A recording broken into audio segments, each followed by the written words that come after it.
25 years ago, a wealthy white businessman abandoned his pregnant black girlfriend for a profitable marriage. Today, that same woman sits in the boardroom as a billionaire, while the son he never knew just bought his failing company. Sometimes karma doesn't just knock, it owns the building.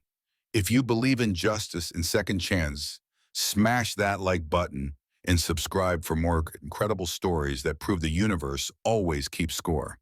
Let me take you back to 1998 when everything began. Victoria Sterling was 25 years old, brilliant beyond measure, and completing her MBA at Northwestern University. She came from nothing. Her mother cleaned office buildings at night, her father drove trucks during the day. But Victoria had something money couldn't buy, an unshakable belief that excellence would eventually open every door that prejudice tried to slam shut. That's when she met James Whitmore. 27 years old, heir to a manufacturing empire worth hundreds of millions, and completely captivated by this woman who could discuss market strategies with the passion most people reserve for poetry. Their romance bloomed in secret, stolen moments between his family obligations and her relentless pursuit of academic excellence. He would pick her up in his BMW and they'd drive to quiet restaurants outside the city where no one from his world would see them together. For 8 months, Victoria believed she had found something real. James talked about the future, about changing his family's old-fashioned ways, about building something meaningful together. He made her feel like love could indeed conquer all the barriers that society had built between them. She was naive enough to believe that when you truly love someone, you fight for them regardless of the cost. Then Victoria discovered she was pregnant. The moment she told James, she watched 27 years of privilege and conditioning rise to the surface like oil on water. His first words weren't about their future or their child. They were about his inheritance. "My family will cut me off completely," he said, pacing her tiny apartment like a trapped animal. "The board will never accept this. Everything I've worked for will disappear." Victoria felt her heart breaking in real time, but she tried one more time. "James, this is our child, our future. We can build something together that's bigger than what your family has given you." She believed even then that love was stronger than fear, but James had already made his choice. 3 weeks later, the business section announced his engagement to Clarissa Hampton, daughter of a political dynasty, a woman whose bloodline could trace itself back to the Mayflower and whose trust fund could trace itself back even further. The merger wasn't just personal, it was financial, political, and social. Everything Victoria could never offer him. When Victoria called to congratulate him, her voice steady despite her shattered heart, James had the audacity to sound relieved. "You understand, don't you? This is just how things have to be. But maybe we could still—" She hung up before he could finish that sentence. Some insults don't deserve a response. Victoria Sterling gave birth to Elijah on a cold February morning in 1999, alone except for her mother holding her hand. As she looked into her son's eyes, eyes that carried his father's determined gaze, she made a promise that would shape both their lives forever. "We're going to show them what we're really made of, baby, and we're going to do it the right way." The next 5 years were a masterclass in human resilience. Victoria worked 3 jobs, tutoring business students during the day, doing financial consulting at night, and cleaning offices on weekends when babysitters were too expensive. She would study market trends while Elijah played at her feet, turning their cramped apartment into a war room where dreams were strategically planned rather than simply wished for. Every rejection became fuel. Every venture capitalist who looked at her business proposals and saw only risk where they should have seen innovation. Every bank that questioned her creditworthiness. Every networking event where she was the only black face in a sea of inherited privilege. All of it went into a mental ledger that she promised herself she would balance someday. Victoria's breakthrough came in 2004 with an innovation that seems obvious now, but was revolutionary then. Sustainable manufacturing processes that could reduce waste by 60% while increasing efficiency. She had developed it in her kitchen, tested it in a friend's garage, and pitched it to 47 companies before finding one visionary investor who saw what she saw.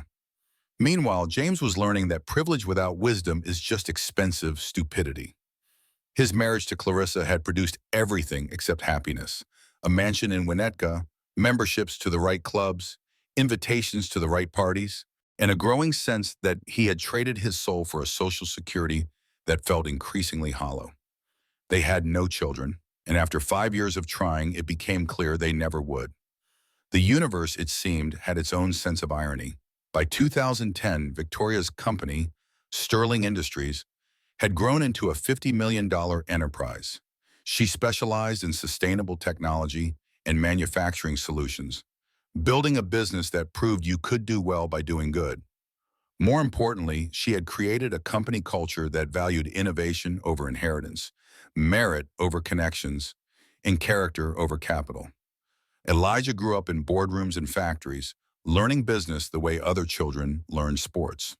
But Victoria was careful. She never poisoned him against his father, never turned her pain into his burden. When he asked about his dad, she would simply say, he made choices that seemed right to him at the time. Our job is to make choices that are right for us now. That wisdom shaped Elijah into something remarkable. A young man with his father's business instincts, but his mother's moral compass. He graduated summa cum laude from Harvard Business School in 2020, writing his thesis on sustainable business models in post-industrial America. His professors said it was the most insightful analysis they had read in years. Victoria wasn't surprised. After all, he had been living that analysis his entire life. While Victoria and Elijah built their empire, James watched his crumble. Whitmore Manufacturing, which had dominated industrial production for 3 generations, was slowly being eaten alive by more innovative, more flexible, more conscious competitors. Companies like Sterling Industries were taking market share not through aggressive pricing, but through superior products and better values. James tried everything: new marketing campaigns, management consultants, even attempts at corporate restructuring. But you can't innovate a company culture that has been stagnant for decades overnight. His marriage was similarly failing, held together only by social expectations and financial convenience. By 2022, Whitmore Manufacturing was hemorrhaging money, laying off workers, and desperately seeking a buyer who could save what remained of the family legacy. That's when Victoria Sterling made her move. The acquisition was announced on a Tuesday morning in March 2023. Sterling Industries, now worth over $2 billion, was purchasing the assets of Whitmore Manufacturing for a fraction of what the company had been worth just 10 years earlier. The business press called it a brilliant strategic move by one of America's most successful female entrepreneurs. James read the news in his empty mansion. Clarissa had moved out 6 months earlier, finally admitting what they had both known for years. As he stared at Victoria's photograph in the Wall Street Journal, 25 years of suppressed memories came flooding back. The brilliant young woman who had believed in building something meaningful together was now building something meaningful without him. But the real shock came when he read the details. The new CEO of the merged company would be Elijah Sterling, a 24-year-old Harvard MBA whose innovative approaches to sustainable manufacturing had already revolutionized 3 industry sectors. James stared at the photograph of the young man and felt the ground shift beneath his feet. The eyes looking back at him were unmistakably familiar. They were his own eyes, 25 years younger, but somehow wiser. The boardroom meeting was scheduled for April 15th. Victoria arrived first, dressed in a navy blue suit that commanded respect without demanding attention. She had learned long ago that true power whispers while insecurity shouts. James entered 10 minutes later, looking every one of his 52 years, carrying the weight of 2 decades of poor decisions and mounting regrets. They sat across from each other in the same conference room where Whitmore Manufacturing had once made decisions that affected thousands of lives. The irony wasn't lost on either of them. Victoria's expression was professionally courteous, but James could see something deeper in her eyes. Not anger, not revenge, but a kind of settled certainty that comes from playing a long game and playing it well.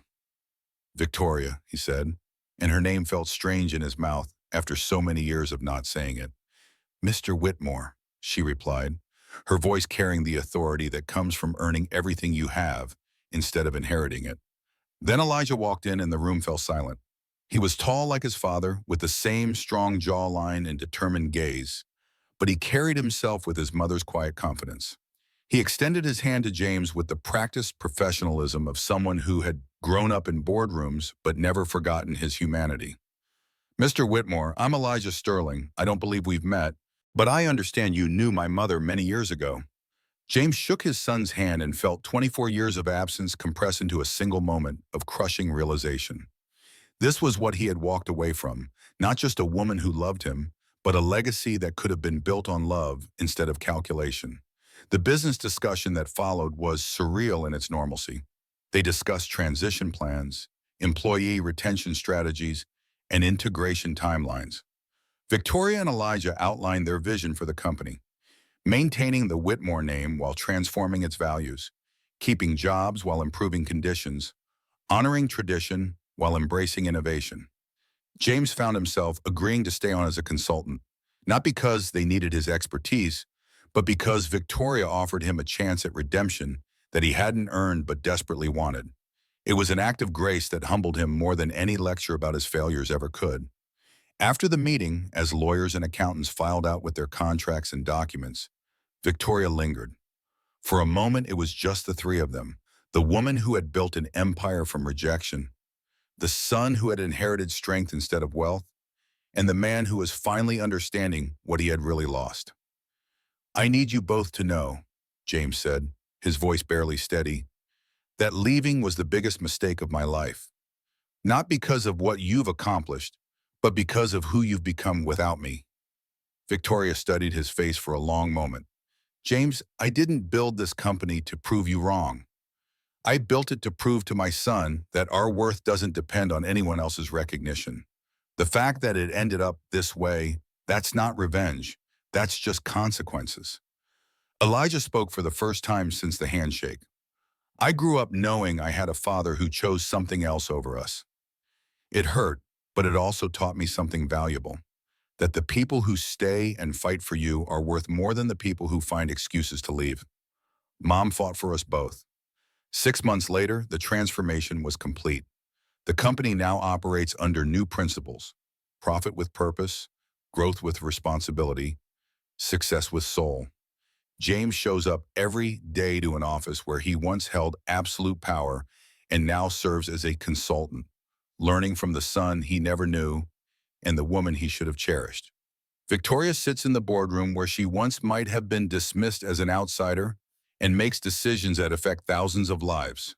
But more than that, she has given her son something James's father never gave him: the knowledge that true wealth comes from what you build, not what you inherit, and that the best revenge is living so well that revenge becomes irrelevant. The weeks following that boardroom meeting were a study in human adaptation. James found himself in the strange position of learning from the son he had never known, in taking direction from the woman he had abandoned. Every morning he drove to an office that bore his family name, but operated under principles his grandfather would never have recognized. Elijah proved to be everything James might have hoped for in a son, but earned through someone else's sacrifice. He was brilliant in negotiations, compassionate with employees, and innovative in ways that made the old guard uncomfortable. During their first one-on-one meeting, James tried to apologize, to explain the pressures he had faced, the expectations that had shaped his choices. Elijah listened with the patience his mother had taught him, then responded with words that cut deeper than any anger could have. I appreciate you wanting to explain, but I grew up understanding that everyone makes choices based on what they value most. You valued security over love, tradition over innovation, comfort over courage. Those aren't evil choices, but they have consequences. The consequence is that you missed watching me grow up, and I missed having a father who chose to fight for us. Victoria implemented changes gradually, with the strategic patience of someone who understood that lasting transformation couldn't be forced overnight. She promoted employees based on merit rather than tenure, invested in new technology that made jobs safer and more efficient, and established profit-sharing programs that gave workers a stake in the company's success.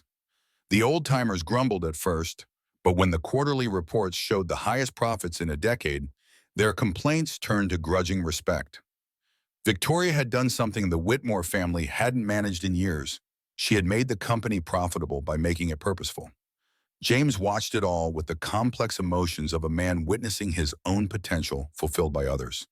There was pride in seeing his son excel, admiration for Victoria's leadership, and a deep, gnawing regret for the life he could have lived if he had chosen differently 25 years ago.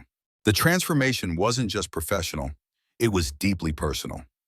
James began to understand that his father's legacy, which he had protected so desperately, had been built on values that were already outdated when he inherited them. The manufacturing world was changing, and companies that couldn't adapt were dying.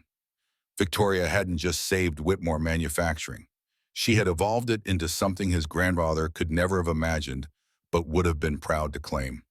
One evening, as James prepared to leave the office, he found Victoria still at her desk, reviewing expansion plans for a new facility in Detroit. The sight of her there, in what had once been his father's office, should have felt like defeat. Instead, it felt like completion. "Victoria," he said from the doorway, "can I ask you something?" She looked up from her papers, her expression cautious but not unkind. "What is it, James?" "Did you ever hate me? All these years, building this empire, raising our son, did you ever wish you could destroy me the way I destroyed what we had?" Victoria leaned back in her chair, considering the question with the thoroughness she brought to every decision. "Hate is expensive, James. It costs energy, focus, and peace of mind. Three things I couldn't afford to waste while I was building a future for Elijah. I was angry, yes. Heartbroken? Absolutely. But hate? Number. Hate would have made me like you." The words stung because they were delivered without malice. Just truth. "What do you mean, like me?" "You made your choice based on fear. Fear of losing what you had, fear of disappointing people who didn't have your best interest at heart, fear of building something new instead of protecting something old. Hate would have meant making my choices based on fear, too. I refuse to let your cowardice become my compass." James absorbed this, understanding, for the first time, that Victoria's success wasn't just professional, it was moral. She had built something better than what he had chosen over her, not to prove him wrong, but to prove herself right. "For what it's worth," he said quietly, "you were right. About everything, about what we could have built together, about what kind of man I should have been, about what really matters. I just figured it out 25 years too late." Victoria's expression softened slightly. "James, I need you to understand something. I didn't take over your company to punish you. I took it over because it was the right business decision. The fact that it brought us back into each other's lives, that's just the universe having a sense of humor." Over the following months, something unexpected happened. James began to find purpose in his reduced role, discovering that being part of something meaningful felt better than being in charge of something hollow. He watched Elijah navigate complex negotiations with a wisdom that seemed to come from both his mother's teachings and his own natural instincts. He saw Victoria make decisions that balanced profit with principle, proving that success and integrity weren't mutually exclusive. Most importantly, he began to understand the true cost of his choices. He hadn't just lost a woman and a child. He had lost the chance to become the man he could have been. Victoria had become a billionaire not despite his abandonment, but because of her refusal to let that abandonment define her limits. Elijah had become a leader not in spite of growing up without a father, but because his mother had taught him that strength comes from taking responsibility for other people's well-being, not just your own. The annual company Christmas party in 2023 was a revelation. James watched Victoria give a speech about the company's transformation, thanking employees not just for their work, but for their patience during the transition. He watched Elijah move through the crowd, knowing everyone's name, asking about their families, treating the janitors with the same respect he showed the executives. This was what he had walked away from, not just a relationship, but the possibility of building something that lasted because it was built on values that endured. His marriage to Clarissa had produced wealth but not happiness, status but not satisfaction, security but not significance. As the evening wound down, James found himself standing with Victoria and Elijah near the punch bowl, an unlikely family portrait 24 years in the making. For a moment, he allowed himself to imagine what it might have been like if he had chosen differently, if he had fought for love instead of surrendering to fear, if he had built something with Victoria instead of abandoning her to build something without him. "Dad," Elijah said, and James started at the word. It was the first time his son had called him that, and it carried both acknowledgement and distance. Mom and I were talking about expanding into renewable energy. We'd like your input on the manufacturing side. James looked at his son, really looked at him, and saw not just his own features, but Victoria's determination, his own business instincts, but her moral clarity. This young man was everything James might have been if he had learned earlier that true strength comes from protecting what you love, not abandoning it for what you fear to lose. I'd be honored to help, James replied, meaning it more than he had meant anything in years. The universe doesn't always deliver justice quickly, but when it does, the accounting is perfect. Sometimes the child you abandon grows up to own the dreams you thought were more important than love. Sometimes the woman you underestimate becomes the standard by which your success is measured. And sometimes, if you're very lucky and she's very gracious, you get a chance to spend your remaining years earning the forgiveness you don't deserve from people who succeeded not in spite of your absence, but because of their refusal to let your absence define them. James Whitmore learned that some mistakes can't be undone, only lived with.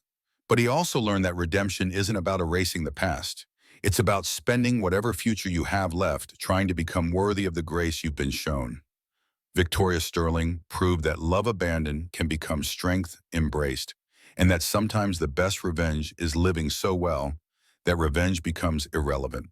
This story proves that our choices echo through generations. Victoria turned her pain into power, and Elijah inherited something far more valuable than money: character. If this story moved you, hit that like button, share it with someone who needs to hear it, and subscribe for more stories that show how justice eventually finds its way. What choice in your life could you turn into your greatest strength? Let me know in the comments below. The best part about karma isn't that it's cruel, it's that it's creative.